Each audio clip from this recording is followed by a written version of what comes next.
Welcome to Rapid Movie Recaps, the one-stop shop for all your movie summary needs. Don't forget to hit that subscribe button, smash the like, and flick on those notifications. Cause who has time for full-length films, am I right? And hey, if you feel like repping our awesome brand, check out the merch below. You know you want to.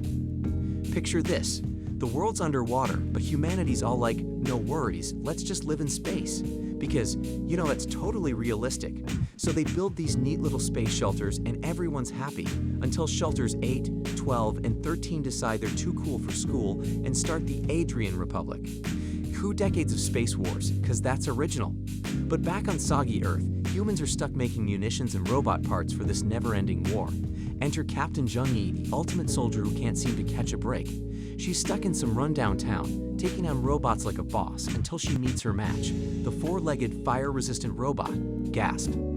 After some hide-and-seek with the Megabot, Jung-Yi finally outsmarts it with a pile of beams. But, plot twist, she gets distracted by a doll and is shot, only to find out she's actually an android. That's right, folks, android, Jung, yeah. But wait, there's more. This isn't even the real Jung-Yi, she's long gone, and now some scientists are trying to create the perfect soldier android using her brain. And guess who's heading the team? Jung-Yi's daughter, Seo-hyun. She gets to watch her mombot fail and die over and over. Fun times. Oh, and let's not forget Sang-hoon, the project director who throws a fancy dinner party to impress some bigwigs. But they're all like, yawn, we know the story, skip to the good part, classic. Back to our thrilling tale of android soldiers and mommy issues. In a desperate attempt to create the most advanced combat AI ever, because, that's never backfired, our science team maps Jung-Yi's neural cortex and turns it into data. But surprise, the android can't escape the simulation, which is a real bummer since the whole point is to win the war. So until they fix Jung-Yi's oopsie, the government's not gonna fund this little project. After their less than stellar presentation, Seo-hyun and Sang-hoon have a little heart-to-heart. He's all, "I've got your back, kiddo," and reminds her that the chairman has high expectations. No pressure, right? It's all about good vibes between these two. Then Seo-hyun and newbie Jae-kyung get to work on fixing the latest android model. When they awaken the remaining scraps of Jung-Yi, she's understandably freaked out by her new robot bod and is in pain. Seo-hyun's quick to turn off the pain sensors, and Jung-Yi switches to rage mode, demanding answers. But this brain copy is a lost cause, so Seo-hyun orders its destruction. Bummer.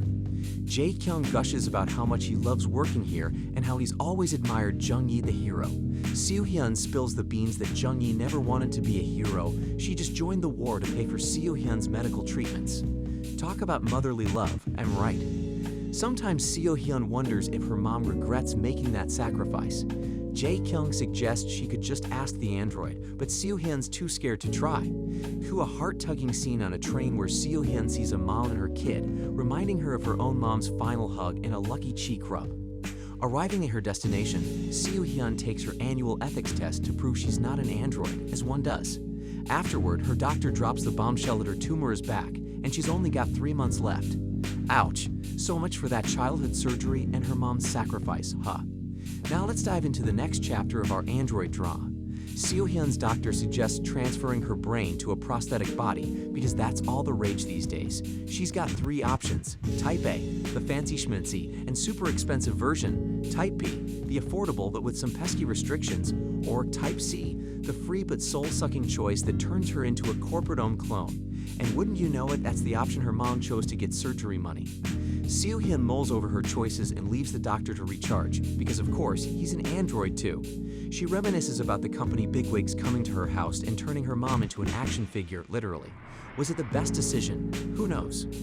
Our gal Seo-hyun visits her mom's comatose body, stored away in a special chamber. The next day, the team tests a new brain copy in a fresh simulation, but not before Sang-hoon orders a leg shot for poor Jung-Yi. Talk about tough love.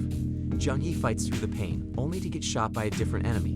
But hey, at least Sang-hoon's excited about the results.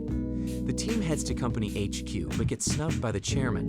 Instead, they're greeted by the giggly, dismissive head of the product development department. Sang-hoon's confused, worried, and ignored, so naturally, he takes it out on the new guy during the trip back to the lab. Classic Sang-hoon.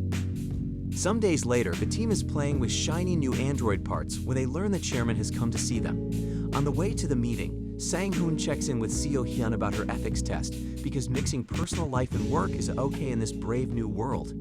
Sang-hoon is exposed as an android with the chairman's brain. Talk about an identity crisis. The chairman drops some big news. The war is over, and now they'll make androids for housekeeping and service work. How heartwarming. He also confesses he chickened out on transferring his real brain into Sang-hoon's android body. Immortality? No thanks. Seo-hyun wants to keep working on her mom's project, but the chairman shuts her down. Back at the lab, the team's experiments get more brutal, with arm cutting and leg shooting galore. Seo-hyun finally steps in to stop the madness, and Sang-hoon threatens her with his gun. Classic workplace drama. Sang-hoon gets summoned by the chairman and leaves, while Seo-hyun asks her team to compile all the data they collected. Later, she discovers someone's exported her mom's brain one last time. Cue some sleuthing.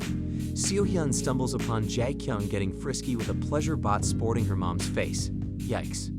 Seo-hyun flips out, but Jae-kyung reveals he's just following orders. Intimacy companions are part of the new AI plan, and Jung-yi's face will sell like hotcakes. It's all about that Type C life, folks. Seo-hyun, still reeling from the pleasure bot revelation, has a heart-to-heart with her mom's android. Meanwhile, Sang-hoon is on a pity party for one, convinced the chairman canceled the project because he lost faith in him. Tragic, really. Seo-hyun shuts down the pain sensors and tells Jung-yi she's rescued her from the enemy, but she's seriously wounded. As she's about to turn her off, the elusive brain area lights up when Jung-yi asks about her daughter. Cue the waterworks. Seo-hyun realizes this area only activates when her mom thinks she's dying without knowing her daughter's fate. Jung-yi confesses she feels guilty about losing the good luck charm doll her daughter gave her before the surgery. Seo-hyun can't take it anymore and shuts her off, letting out a cathartic scream. With one last-ditch effort, Seo-hyun sets up a final simulation after deleting the unidentified part of Jung-yi's brain. She secretly tells the android about the awful fate awaiting her once the simulation is over. Cue the final showdown. Jung-yi goes through the usual battle and dies in the same spot. Jae-kyung detects some weird readings, but nobody cares because the project is over, right? Wrong. Sang-hoon spots something strange and requests a slow-motion replay, revealing Jung-yi faked her death. What a plot twist. As soon as the alarm sounds, Jung-yi starts knocking out employees left and right. Seo-hyun frantically deletes project data while her mom fights off a small army of robots. But don't worry, folks, she's a legendary fighter, so naturally, she takes them all down. Just when victory seems near, a robot with perfect comedic timing sneaks up on Jung-yi. Seo-hyun saves the day and reveals she's her daughter. Oh, the drama. Together, they outsmart security and make a daring escape. But wait, they're not out of the woods yet. Sang-hoon is waiting for them on the train. He accuses Seo-hyun of being ungrateful and Jung-yi of, well, existing. Seo-hyun reveals she's deleted her mom's memories, giving her a fresh start. Sang-hoon's rage reaches its peak, and he shoots Seo-hyun, only to be shot himself. Surprise, he's an android too. The train becomes a battleground as Sang-hoon and Jung-yi duke it out. The fight is intense, the train shakes, and oh, did we mention the security robots? Because they're back too. Jung-yi dispatches them with ease, but Sang-hoon isn't going down without a fight. In an epic display of maternal instincts, Jung-yi goes full beast mode when Seo-hyun is in danger. She kicks Sang-hoon out of the train, but like a bad penny, he keeps coming back. As the train enters the city, the shaking becomes too much for the tracks to handle. Will our heroes survive? Seo-hyun, ever the hero, shoots a hook for Jung-yi to grab onto, reuniting mother and daughter in the nick of time. They ditch the second wagon and Sang-hoon with it. Bye, Felicia. The train finally grinds to a halt in the scenic mountains. Jung-yi is eager to care for Seo-hyun's bullet wound, but with police sirens blaring, time is running out. Seo-hyun, in a touching display of selflessness, urges her mom to run and start a new life. You know, one where she doesn't have to fight robots and crazy androids, just some me time. Reluctantly, Jung-yi agrees. They share a tender farewell, complete with a lucky cheek rub, all adorable.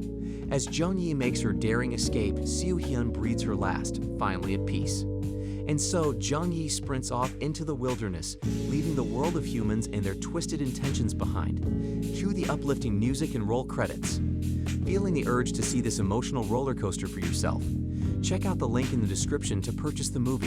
And don't forget to smash that like button and subscribe for more rapid movie recaps because who needs friends when you've got us?